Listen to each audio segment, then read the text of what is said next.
Hello, everyone, and welcome back to another Vale Renegades podcast. It's been a little while since Sam and I have done one of these, so we'd like to keep you up to date on what's going on and maybe what's going on in the future as well. Sam, how's it going, dude?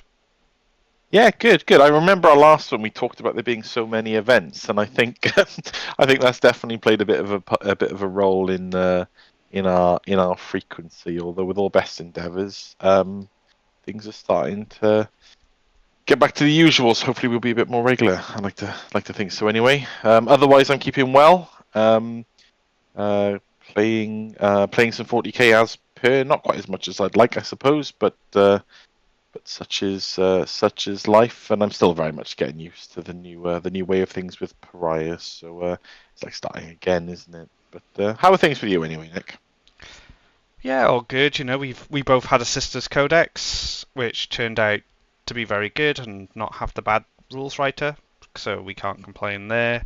Bit of a battering in points, probably mostly for the best. I think there can be some adjustments in the next points adjustments. Repentia seemed grossly overcosted, and among other things like Zephyrim, but it's mostly good for us. Wouldn't you agree? I would say that at face value, rules wise, Sisters, brilliant. My first reaction when I saw the points was, "Oh my god, this is awful." Um, And I suppose, unlike yourself, and I know some others that have been putting it to the test, I haven't played much in Pariah yet. So I'm still kind of feeling my feet, or finding my feet with feeling my feet. Jeez, Christ, what am I on about? Finding my feet with Sisters. Pendant Host is where I'm kind of at, I think. Although I have to concede that Bringers of Flame is good, looks good anyway. But yeah, that was kind of like my overview at Sisters at this point. I mean, you've played a heck of a lot more than I have over recent weeks. How have you been finding things? It's been an interesting ride, I suppose. The identity of Sisters has changed quite a bit with this codex.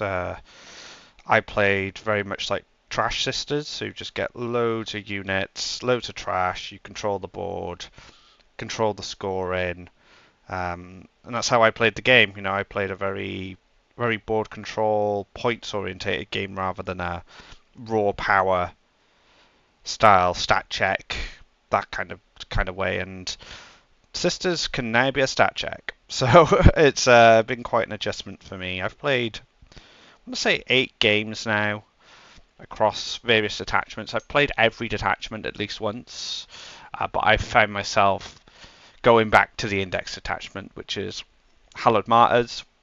It did get a buff with the codex, and I've been enjoying that the most. But I will be revisiting Penitent Host in the future. I still love Arco-Flagellants. That hasn't changed since the index for me. And what better detachment to play them in than Penitent Host? Yeah, for sure. So we also had alongside Sisters, we had Gene Stealers as well. Wait, we had a codex for Now that? we had codex. Apparently, Yeah, no one's playing it, but we did have a codex for it. I've not. I've only. Well, I suppose Andy in the club pretty much. I know some of the Gene Stealer players there, but I think probably through 10th has been the consistent bringer of the cults, and I know there was a sense of sort of disappointment with the way that sort of landed. I'm not super close to the Wishers of the Four-Armed Emperor, but I know it's a bit disappointing for them, I understand. Yeah, Andy put a lot of time into GSC. He's been very consistent with them. He recently got 7th at Bristol GT just before the Codex dropped. So, you know, this was an army near and dear to his heart. Did really well at that event. Was looking to take them to WTC, which is only a month away, or less than a month now, Hmm. once this goes live. And yeah, it's been a tough time for him. As much as I disliked GSC's playstyle, it's not for me. I do appreciate that, you know, people who put time and effort into armies shouldn't have their armies written off. just because they had a bad codex. AdMech had the same problem. So I'm hoping, Games Workshop identify this, hopefully quicker than 9 months. That's how long it took for AdMech to get something going, and give GSC the love they deserve. What's the I suppose from a competitive scene, the balancing that we've seen from GW has been a lot more reactive and problem solving approach, I suppose, to some of the difficulties and weaknesses and strengths across the game. What are your thoughts around?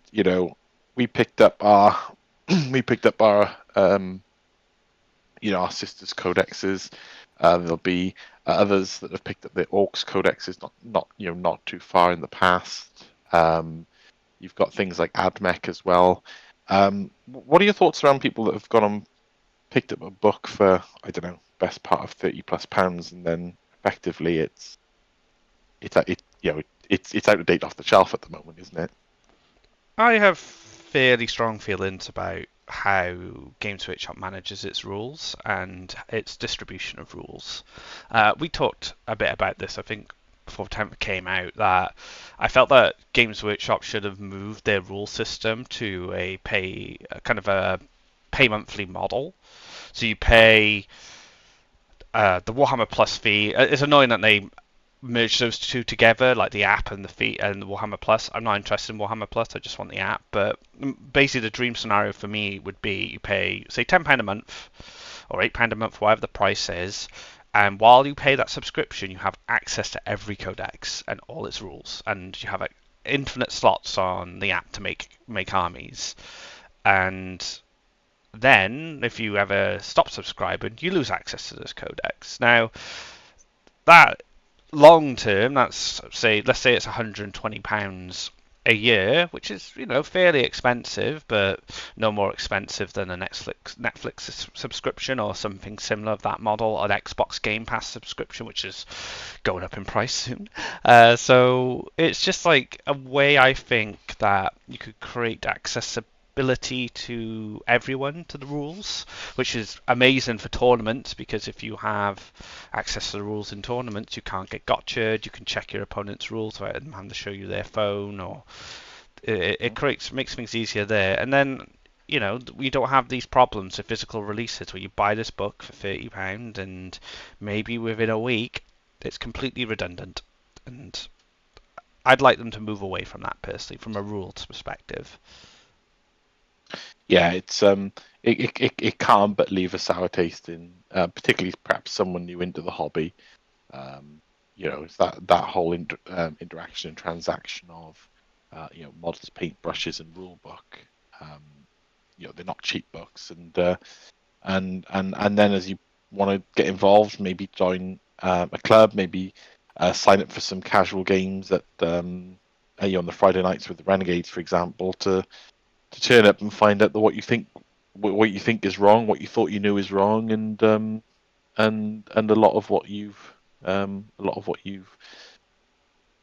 grown with in the early days of 40k career, if that's the right word, is out of date. And no doubt not long after you've purchased it. I mean, we'll have had our codexes turn up probably on release day through the post or collected at Firestorm or another retailer, and other than punching that code into your mobile phone, I don't know. Have you even opened the book beyond that? I don't actually own the book. that's how much care I have for physical codexes. I bought the Space Marine Codex, had it for Christmas, and I sold it. I took the code and sold it. So it gives you a good idea of how much I care about the physical books. Like 9th edition, I remember I'd be carrying around with me like the Nephilim chapter approved, my codex, supplements. Like those days are gone. Like we're at the days now where you don't even record scores on paper anymore. It's all done through tabletop battles. You find your lists through the Warhammer app, or maybe you use Battlescribe or something similar. You look at your codexes and your rules on your phone. we've moved to a more digital way of playing the game, and Games Workshop hasn't fully embraced that yet. It's kind of holding out, making us buy these physical codexes that we'll likely never use. Yeah, I agree. I agree totally. So, I suppose in line with the more recent codex drops, we've also had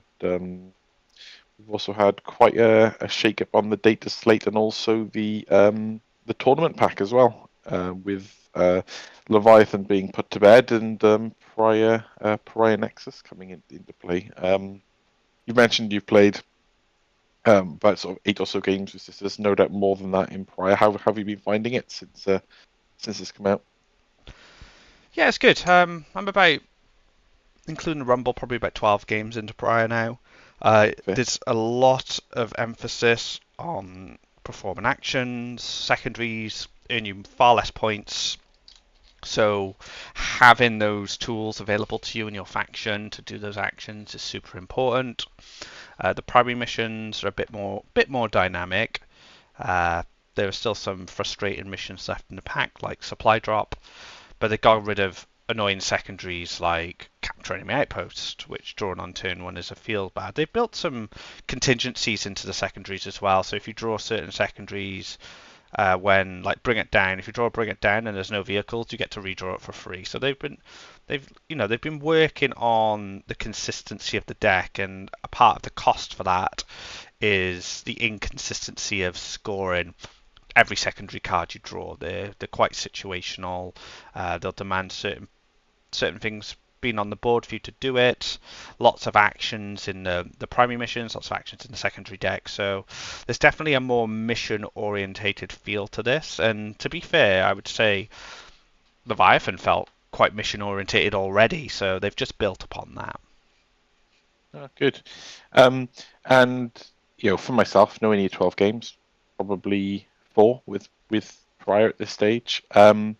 If we've got listeners that are perhaps a bit like me and haven't found the time as such to really get in and explore the new, I'll say 10.5 edition of Warhammer 40k. What would any sort of like hints and tips you'd give to someone new around list building and things to be mindful of in Pariah, which might be different to Leviathan's lists? Bring lots of action monkeys in your list. That's probably the biggest piece of advice. One trick that sisters get access to, and perhaps your codex will as well, depending on the points value, is taking a Dialogus. Dialogus is a 30-point model. That's a 30-point model that can do cleanse, recover assets, sabotage, containment, scorched earth, among many other actions that are within the game right now. So having access to those action monkeys, like a Dialogus, for example, a 30-point model or a 50-point model, is going to be really handy for you. Lone ops are going to be especially handy if you have that access into your codex as well, because you can, do those actions fairly safely. So yeah, just think about the mission deck, have a look through, count all those actions that they're going to ask you to do, and be mindful of that when you build your list. Like what's going to do the mission for you. So all about tabling your opponent. This might be sort of testament to my perhaps lack of exposure at the moment to this. But would you say then that on that premise, more elite, lower unit count armies, maybe Custodes, maybe I don't know, Terminate the theme Space Marine list? Do you think at that point that could be a disadvantage with ability to do actions as well as other things? Definitely felt like that for me on the Rumble. I played a very elite Custodes list, just to mix things up, make my life a bit easier as a TO. I don't I don't want to necessarily always play a list that takes a lot of brain power like Sisters, so being able to kind of just go through the motions of playing Custodes. But I definitely felt, especially against my opponent's list, so good example here, Alex Nash, or he run a very infantry scoring heavy Tau list. There's like 40 breaches, 20 pathfinders, loads of devilfish, lots of infiltrate. He was able to control the board really easily and basically score any card you drew. Um, and I felt a little bit helpless in some ways against that style of army, because that's the style of army I usually play with sisters. I play scoring heavy board control army, and not having a lot of tools that can do these actions like containment and cleanse and stuff. I definitely felt at a disadvantage. I don't want my 220 point custodian guard units sat around doing a cleanse. They need to do something else. Yeah, they need to be hitting something with a pointy stick. Absolutely. Interesting. So, I mean, talk with segue. Talked about your experience with custodians at the Rumble. We obviously had one last weekend. There's definitely some shout outs in terms of successful players and the overall experience. So how did I mean, I was there, but I'll hand over the reins. How did everyone get on? What was the stories from the Rumble? I think the big highlights were just from like the results at least. John Matthews taking best sport, best player. We used to do most improved. I find it a bit easier for me if I just leave my dice tray on a table on round 3 and say, go write someone's name down that you enjoyed playing against today. And it gives that award becomes the players' award. They get to decide who gets it. And this time it was John Matthews. So shout outs to him. The last player who won it was Sam Goodbrand, I believe, who's always an absolute gent to play against, from my personal experience playing him. So yeah, it's great that we're giving that to the players at the moment. Third place was James Buckland. I do believe this is his best placing in a Rumble. He's probably going to correct me if he listens to this at some point.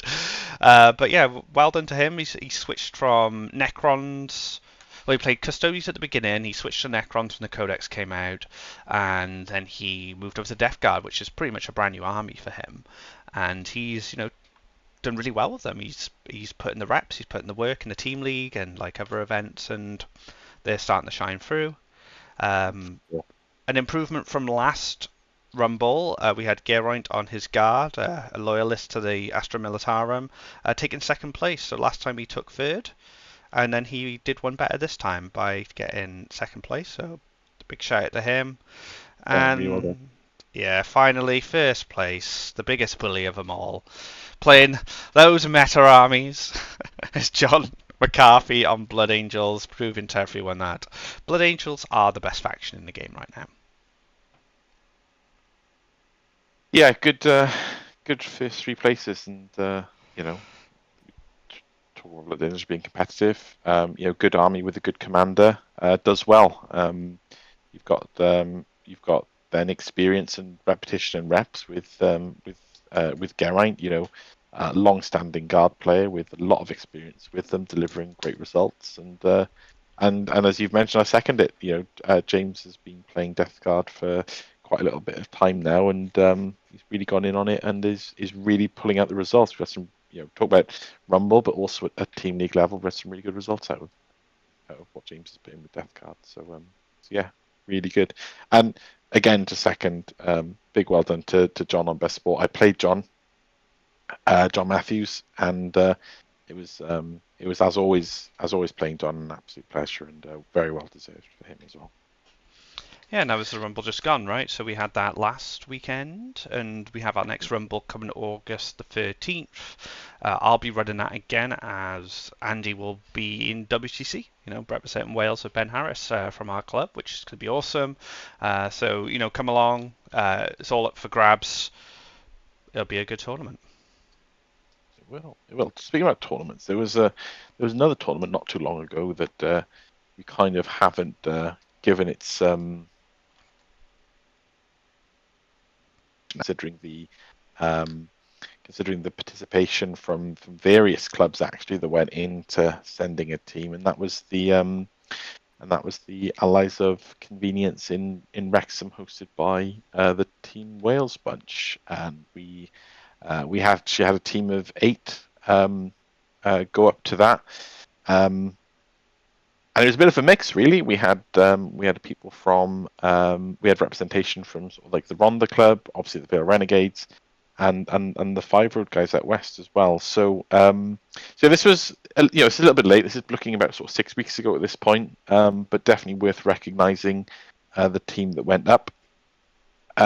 We had myself, Liam, Jim, Gareth Lane, Chris Lewis, Chris Scriven, Richard Gaskell, and Jake.